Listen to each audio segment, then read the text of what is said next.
Hello, so glad you're here. It's Wednesday, December the 6th. Here's what we're working on this morning. Hamilton's LRT construction could be facing further delays. Christine St. Clair plays her final international match. And Denny Lane, the lead singer of the Moody Blues and guitarist for Wings, has died.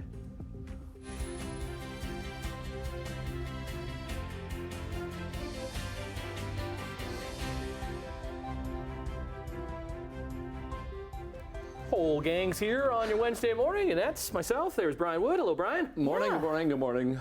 Had a little dusting of snow on the car this morning. Yeah, we're getting a little bit. Niagara's getting a little bit more actually this morning. Yeah, and I'll show you that on our MTO traffic camera. Okay. But yeah, we're looking at flurries for this morning, flurries possible later on today, and then tonight we could get a couple of centimeters of snow. So that could make tomorrow morning pretty dicey as far as the roads are concerned. But today it's going to be a mostly cloudy sky, so not a lot of sun, maybe just a little bit, but that flurry activity will continue. I mean, we're sitting at 0 right now, and today's high is 0, so not much of change. We do have a wind chill right now about -3 and some flurries, as we mentioned. So we'll talk about that in a few minutes. Right now, looking at traffic, we'll start with our exclusive camera. Here's the 403 Waterdown Road. As you can see, it's moving okay. I want to go to a problem on the QEW at the moment. This is the QEW. You're looking at Toronto-bound lanes away from us, Niagara-bound or westbound lanes coming towards us. What we have here is a vehicle fire. So we've got one lane getting through. 2 right lanes are blocked and the right shoulder. The fire is out now. It happened about 20 after 5 this morning, so it's really causing a backlog and obviously a visual distraction as you try to head Toronto bound. So that is one thing that's on the books. I do want to show you this particular camera. Look at the snow flurry activity we're getting through here. That's not mist. That's a bit of snow because you can see it as far as the traffic is concerned. Look at the spray coming off the tires. So it's melting a little bit as it hits the highway, but be really careful. There are some flurries around this morning. All right, we'll talk about weather and traffic in detail coming up for you right now. The news. We start in Hamilton this morning because major construction for the LRT project facing another delay as the city plans to convert Main Street into a two-way street. Simone Gavros is on this story for us from Main Street with more on what we can expect. Good morning, Simone.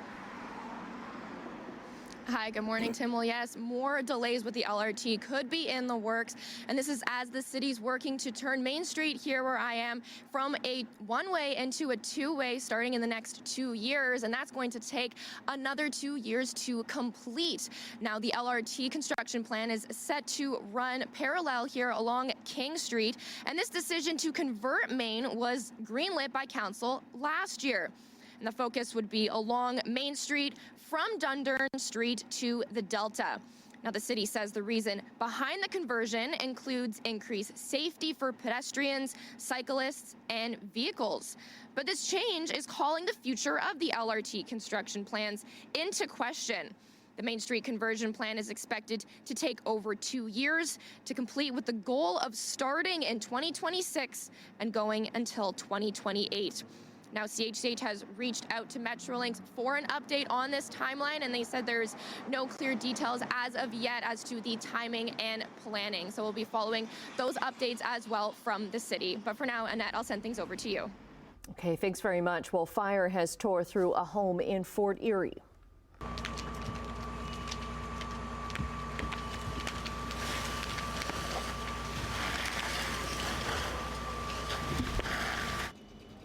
Freelance Reporter says it started just after 4 yesterday afternoon on South Ridge Road. Crews had the fire under control in about half an hour. Nobody was home at the time and no injuries have been reported. Investigation into drug trafficking in the Niagara region has led to 9 arrests and the seizure of over $100,000 worth of narcotics. Niagara police say one suspect led them to identify 5 homes in the region believed to have stored narcotics. Search warrants executed at these homes resulted in the recovery of 2 handguns in addition to the drugs. The 9 accused now face drug and firearm charges. 4 people have been charged after a stabbing in Niagara Falls earlier this fall. On September 23rd, a 39-year-old man was attacked on Fallsview Boulevard near Murray Street. He survived. All 4 people arrested are from the Brampton area. They face assault charges. Bonnie Crombie made her first visit to the legislature yesterday and was welcomed with some strong accusations by Premier Doug Ford. Crombie went to the legislature to meet with her Liberal caucus and talk to reporters, but Ford accused her of flying in a land developer's private jets and having wealth that puts her out of touch. New York State land records does show Crombie and her husband owned a house on Long Island, but she says she doesn't know who the developer is. Leader was too busy flying around in the private jet of her buddy, the developer, that everyone knows who this developer is, and it's going to come back to haunt her, flying around in the private jet, going to her $5 million estate in the Hamptons. She's out of touch with the average person. I have no idea what he's talking about, and quite frankly, I don't think he knows what he's talking about. Oh, it's getting good. She added that she won't be paid as Liberal leader until she leaves her job as Mississauga mayor in the new year, and then the pay will be standard rate for a politician. The Ontario Health Coalition is sounding an alarm about the critical situation of healthcare in Hamilton, Halton, and Niagara. The report tracks the closures of urgent care centres and hospitals. Found the numbers are higher than ever. In Ontario, there have been 1,199 closures of vital hospital services this year, 868 temporary or permanent emergency department closures, and more than 300 urgent care centre closures. Fort Erie and Hamilton have experienced closures and staff shortages. The Ontario Health Coalition says the healthcare system has collapsed. They're demanding Premier Doug Ford fix it. The immediate cause of the closures is, of course, the staffing crisis. It's a lack of nurse staffing, in some places a lack of physician staffing, and others health professionals. The government is fighting in court to bring back Bill 124 and wage suppression legislation again, inexplicable in a state in which we are having emergency departments and birthing closed, across the province in our local hospitals. The Ontario Health Coalition represents more than 500 organizations of healthcare providers. The report determines that a critical situation is imminent if the problem isn't addressed right away. Okay, we kick off Sportsline with no news when it comes to the Blue Jays and Shohei Ohtani, although they are still deemed to be one of the favorites. Listen, I'm actually glad nothing happened overnight, so we can focus on the special event that went down at Christine Sinclair Place in Vancouver, as BC Place was renamed for the night to honor the Canadian soccer legend who played her final international match for Canada, a friendly against Australia, in front of 48,000 fans, flanked by her nieces. A special ceremony before the match to honor number 12, who got the start, and in the 57th minute was subbed off for the final time. A record breaker, a history maker, a leader and inspiration on the pitch and far beyond it as well. She leaves as the world's record international goal scorer and as one of Canada's greatest athletes of all time. Sinclair taking off the captain's armband, giving it to her friend Sophie Schmidt, who was also playing her final match for Canada. Sinclair finishes with 190 goals. Yeah, the most in international soccer, 331 appearances for her country, also finishing with a win, which she had a part in. Her corner led to a goal by Quinn in the 40th minute. Canada wins 1-0, and Sinclair leaves as the best to ever do it on a soccer field by a Canadian. Well, big news from Tigertown yesterday is Coach Alondo Steinauer moving from the sidelines into the front office full-time. Coach O, who was the 26th head coach of the Ticats, had a 39-29 record over his 4 years as head coach, which included a couple disappointing seasons the past two. He continues his role as president of football operations, while Ed Hervey takes over the GM role. A coach will be named later this week, with offensive coordinator Scott Milanovic being deemed the favorite. Bo Levi Mitchell going to be in studio sitting down with me just after 8 o'clock this morning. Put in, Tarasenko moves in, Schneider back, score! Big night for a couple Senators, Vladimir Tarasenko and Brady Tkachuk. Both had 2 goals. In a sense, took down the top team in the National Hockey League, New York Rangers, on home ice, beating them 6-2. It's only their 20th game of the season, the least in the league, but they play a whole lot the next while, including a date with the Leafs in Tirana tomorrow. Draws the assignment on James, works around that screen, stop and go, and James gets to the cup. And who else but LeBron James Made sure his LA Lakers were in the Final Four for the inaugural in-season tournament in the NBA. LeBron James with 31 points. 31 points, 11 assists, 8 rebounds as LA beat Phoenix 106-103 to book their spot in Vegas for the semifinals tomorrow. Giannis and his Bucks beat the Knicks earlier. They're also heading to Sin City. Semis feature the Bucks versus the Pacers, Lakers versus Pelicans. They happen tomorrow with the finals on Saturday night. 10 minutes after 6 o'clock. Okay, we made it to Wednesday morning, and we've got some light flurry activity right now, and it's causing some slippery road conditions. So be really careful, particularly in the Niagara area. We'll start with this camera. This is our 403 Waterdown Road camera. That's exclusive to us, so not a lot happening there.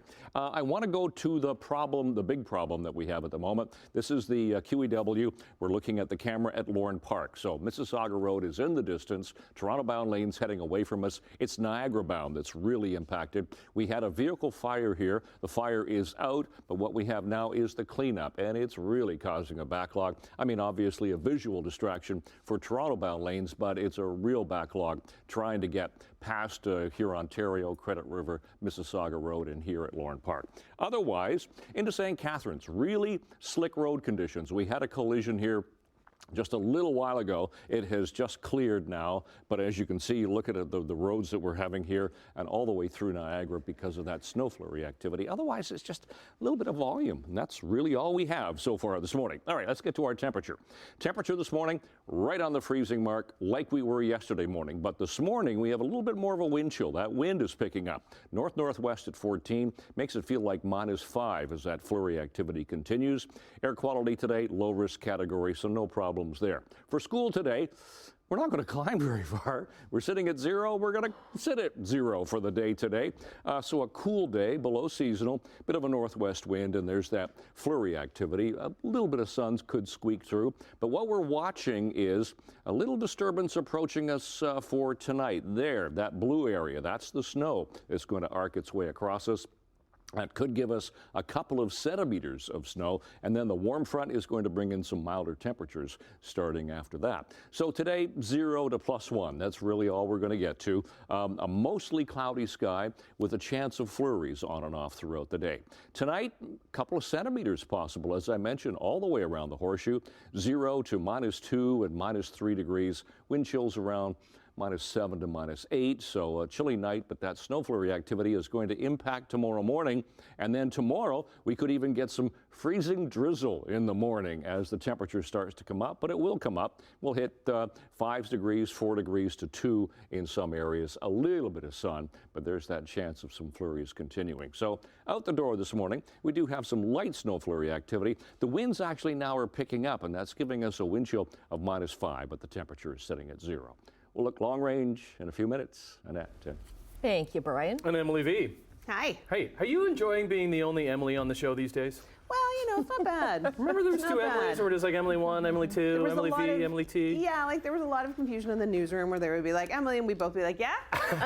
Or like, and T and V sound very similar. Yes. So it was like Emily T and I'd be like, yeah? Did you say V or T? Like, it's just, yeah. So it's easier. God. It's easier. What you got? Well, we've got a new movie coming out. One Love celebrates the life and music of an icon who inspired generations through his message of love and unity. We take a deeper dive into the life of Bob Marley. Okay. Awesome. We'll see you in the couch in a little bit. I'll be there. Coming up after the break, the Royal Bank of Canada facing a major fine from Canada's financial crime watchdog. We'll see you in a couple minutes.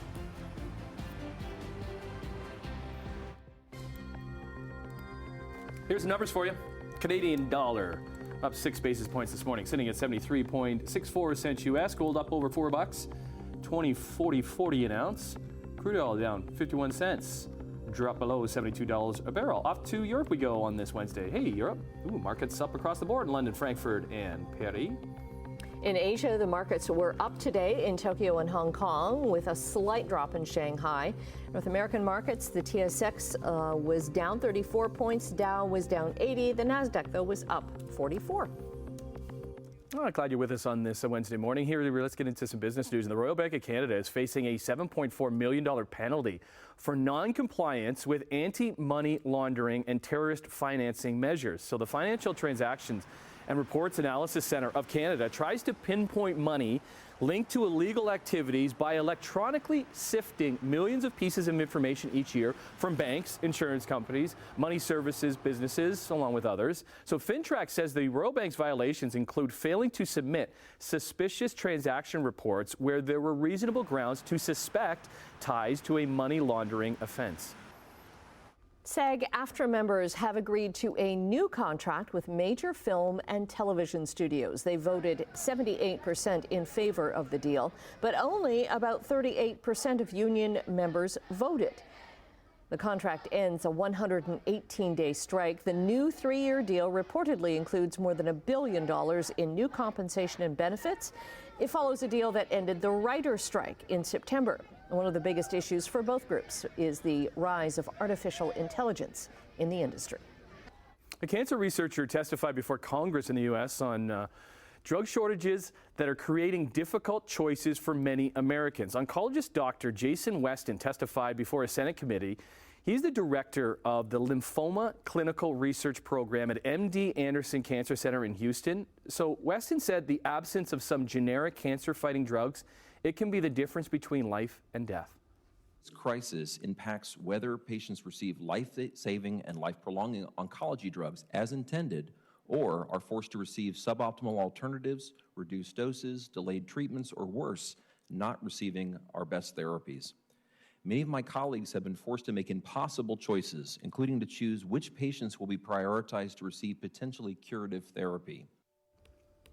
Oncology drug shortages, they're not new in the United States, yet efforts to confront the problem appear to be at a standstill. Senators say a majority of the drug shortages, they involve generic medicines.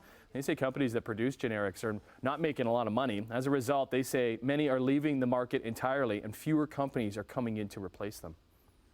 The genetic testing company 23andMe says hackers have accessed nearly 7 million of their customer profiles. In some cases, they accessed ancestry reports, addresses, and birth years. The company's filing with the U.S. Securities and Exchange Commission shows that about 14,000 user accounts were actually breached, but hackers were also able to get into nearly 5.5 million profiles that use a feature called DNA relatives. It allows users to find genetic relatives.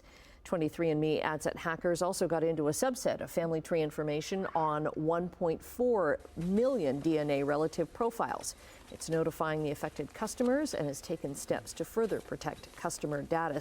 Experts say many of these hacks were done using old passwords.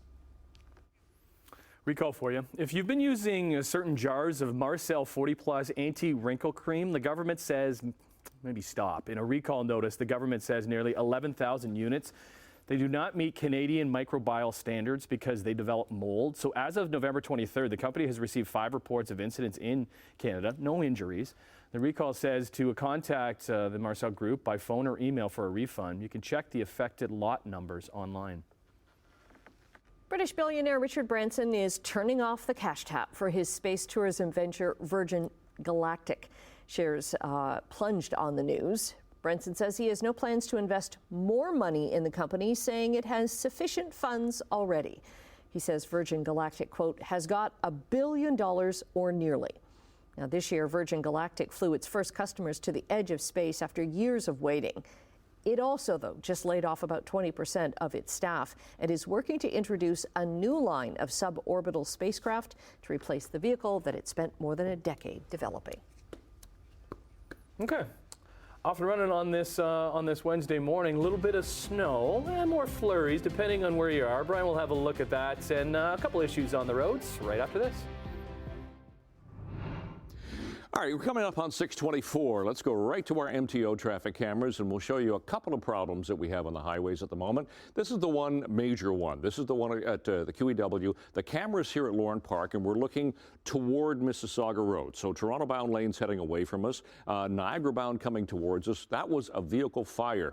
The fire has been put out, but now it's the cleanup, and of course it looks like now they've opened up the center lane, which is good. So 2 lanes are now open. We only had 1 open open a little while ago, and that was really causing a slowdown, but at least now we've got a couple of lanes that are moving through. Now I want to go to this MTO traffic camera. This is the QEW at Ontario Street, and what you're looking at, the QEW obviously, but there's a vehicle in the ditch just to the top of the, above the, on your screen, above the road. You can see there's a guy walking around. That's what happens, I think, and I'm assuming here, which I should not do, but yeah, there's a vehicle right in the ditch there. Can you see it? And there's somebody walking around the vehicle at the moment. Is there another car up by the other lights? It could be. I'm just not exactly. That's another car, isn't it? It could be. It could be. So it could be a collision right there, or it could be a single vehicle going way too fast for the slippery road conditions. But yeah, there's a lot of flurries, a lot of snow coming down. I'm not exactly sure what we're looking at here, but I can see definitely that one vehicle into the ditch there with that one person walking around the car. So yeah, Niagara is getting some really heavy flurries, so be real careful. Look at the spray coming off the tires through there. So yeah, we'll keep our eye on that particular situation. Okay, I've got to get to the forecast here. Temperature at the moment sitting at 0 for Hamilton. Wind chill about -5, same for Toronto. -2 Grimsby, -1 for Mississauga. So seasonal temperatures right now are 2 degrees for the daytime high, -5 for the overnight low. Well, that's what our wind chill is at the moment, but we're looking at sun times and records for today. For school today, not much change in our temperature. 0 going in, 0 coming home. And there's that chance of flurries on and off. So today, that's the high, 0 with chance of flurries. Tonight down to -3, but there's a chance of a couple of centimeters of snow overnight. And then tomorrow we'll climb to 4. But the problem is tomorrow, we could get some freezing drizzle in the morning after that couple of centimeters overnight. And then look what happens on Friday. Sunny and 7, okay, we'll take that. A couple of days of some showers, but it stays mild for another gray weekend. That's your forecast. Annette, Tim. Okay. You use Wikipedia? Yeah, sometimes. Well, a lot of time it comes, it's like it's the first one that comes up in a Google search. So the Wikipedia Foundation has released its most viewed articles of the year. The nonprofit that hosts the free online encyclopedia says ChatGPT was the most viewed of this year. It had nearly 50 million views. Next on the list, deaths in 2023, followed by this year's Cricket World Cup. Rounding out the top 5, the Indian Premier League, the men's 2020 cricket league. Yeah, it's crazy. You don't realize how big the world is, right? We're like in silos here. We're just like cricket, but it's huge. And then the film Oppenheimer. Okay. The deaths one is interesting because like, are you typing into Google like if somebody died? Yeah. And then it comes up deaths in 2020, 2023. 2023? Like... And you can't always trust what's in Wikipedia, kids, because it's anybody who wants can put information can upload in. stuff. Yes, I've had some things that were said about me in Wikipedia. Oh, see, and mine, I don't know who does it, but it's like very up to date. It's me. Yeah. You're welcome. Is it? You're welcome. Well, then I'm surprised that it's got factual stuff in it. Actually, maybe I'll change something right now. We'll be back right after this.